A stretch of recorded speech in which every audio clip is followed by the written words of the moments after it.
Yo, what is up, bros? It's your boy Mintazir back with another Dofus video. Today, we're talking about how to get filthy rich in Dofus, like Scrooge McDuck rich, but instead of swimming in money, you're drowning in kamas.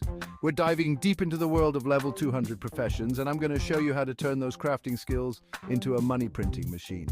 Stay tuned, because you won't want to miss these juicy tips and tricks. All right, let's cut to the chase. Not all professions are created equal, especially when it comes to raking in the karmas. Some professions are like those kids in school who always had the latest gadgets. Everyone wants what they're selling. We're talking about professions like jewelers, tailors, and shoemakers. Why are these professions so hot?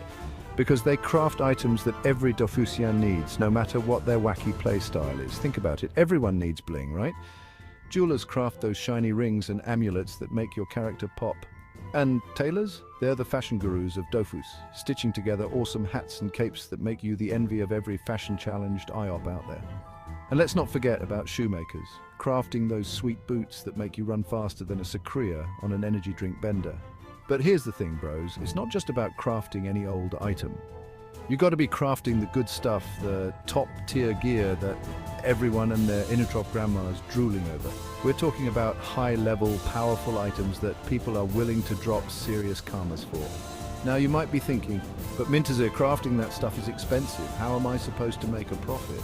And you'd be right, crafting high-level gear does require some investment up front, but that's where the real money-making strategy comes in. See, when you're crafting those top-tier items, you're not just selling an item, you're selling a service.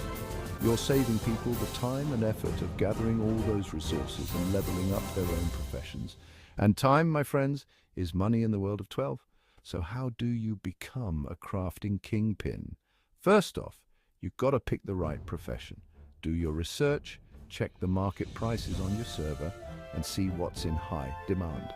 Once you've chosen your path to riches, it's time to grind. Level up your profession to the max 200, baby. The higher your level, the better the recipes you unlock, and the more impressive your crafted items become. And don't forget about specializations. These bad boys give you an extra edge, allowing you to craft even more powerful and sought-after gear. But hold your horses, it's not just about crafting like a madman, you got to be smart about it too. That's where Chapter 2 comes in, where we'll talk about resource availability and how to make sure you're not breaking the bank before you even start crafting. Stay tuned. Alright, so you've chosen your money-making profession, you're leveling it up like a boss, and you're ready to start crafting those sweet, sweet karmas. But before you go off on a crafting spree, we need to talk about resource management. This is where a lot of newbie crafters mess up, spending all their hard-earned karmas on resources and ending up with a bunch of overpriced junk. We don't want that, do we? First things first, you need to know what resources your chosen profession needs, and I'm not just talking about the basic stuff you can buy from the market board. I'm talking about the rare drops, the elusive resources that only spawn in certain areas or drop from specific monsters. These resources are like the secret ingredient in your grandma's famous cookies. They make all the difference. Now, there are two ways to get your hands on these precious resources: buying them or gathering them yourself. Buying them is the easy way out, but it can eat into your profits faster than a pack of hungry gobbles on a cake. Gathering them yourself, on the other hand, takes more time and effort, but it can save you a ton of karmas in the long run. If you're going down the gathering route, there are a few things you need to keep in mind. First, know where to find the resources you need. Dofus is a big world, and those resources aren't just going to jump into your inventory. Do your research, check out online resources like the Dofus Wiki, and find out where those precious materials spawn. Second, be prepared to fight for your loot. Those resource-rich areas are often crawling with monsters and other players who are also after those sweet, sweet drops. Make sure you're geared up and ready to rumble if you want to claim your prize. Third, consider investing in gathering professions. Professions like miner, lumberjack, and farmer might not seem as glamorous as the crafting professions, but they can be a gold mine, or should I say a karma mine, if you play your cards right. Gathering your own resources not only saves you money, but it also gives you a steady supply of materials to fuel your crafting empire. But what if you're not the patient type? What if you want to skip the whole gathering grind and jump straight to the crafting? Well, that's where the market board becomes your best friend.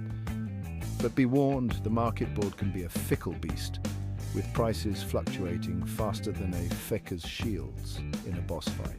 That's why in the next chapter, we're going to dive into the wild world of market prices and how to make sure you're getting the most bang for your buck. Stay tuned. All right, bros. It's time to talk about the heart of the Dofus economy, the market board. This is where fortunes are made and lost, where savvy traders become richer than Inutrophs, and where unsuspecting noobs get completely cleaned out. But fear not, my friends, because I'm here to guide you through the treacherous waters of the market and teach you how to become a master negotiator. First things first, you need to understand that the market board is all about supply and demand. When the supply of an item is high and the demand is low, the price plummets faster than a drunken Pandawa. But when the supply is low and the demand is high, well, that's when you can charge an arm and a leg and people will still be lining up to buy your wares. So how do you use this knowledge to your advantage? It's simple. Buy low, sell high. When you see an item with a low price and you know it's in demand, buy it up. Don't be afraid to stock up because you can always sell it later for a profit. But be careful, don't go blowing all your karmas on one item. Diversify your investments, spread your risk, and you'll be laughing all the way to the bank. Now you might be thinking, but Mintazir, how do I know what's in demand? Well, my friend, that's where a little bit of market research comes in. Spend some time browsing the market board. See what's selling well and what's not. Pay attention to the prices, the quantities, and the trends. The more you know about the market, the better equipped you'll be to make smart investments. Another pro tip, don't be afraid to haggle. The market board might have a set price for an item, but that doesn't mean you can't try to negotiate a better deal. If you're buying in bulk, don't be shy about sending a private message to the seller and offering them a slightly lower price. The worst they can say is no, right? And when it comes to selling your own crafted items, don't be afraid to set a competitive price. Remember, you're providing a valuable service, so don't undervalue your time and effort. But at the same time, don't be greedy. If your prices are too high, no one will buy your stuff and you'll be stuck with a bunch of overpriced junk. Finally, remember that the market board is constantly changing. What's hot today might be old news tomorrow, so stay informed, stay adaptable, and never stop learning. The more you know about the market, the better equipped you'll be to make those sweet, sweet karmas. So, you've chosen your money-making profession, you've mastered the art of resource management, and you're a pro at navigating the treacherous waters of the market board. You're practically a Dofus tycoon already. But hold your horses, there's one more crucial piece to the puzzle. Crafting efficiency. You see, it's not enough to just know how to craft those high-demand items. You need to be able to craft them quickly and efficiently if you want to maximize your profits. Time is money, my friends, and the faster you can craft, the more kamas you'll be raking in. So, how do you become a crafting speed demon? Well, it all starts with your gear. Just like you wouldn't go into a dungeon with a rusty old sword, you shouldn't expect to craft efficiently with subpar equipment. Invest in crafting gear that boosts your crafting speed, reduces the chances of failing a craft, and increases the number of items you can craft at once. Next up, let's talk about runes. These magical little stones can be socketed into your crafting gear, giving you additional bonuses to your crafting stats. Look for runes that increase your crafting speed, reduce the amount of resources you need, or improve the quality of your crafted items. Now, here's a pro tip. Don't underestimate the power of idols.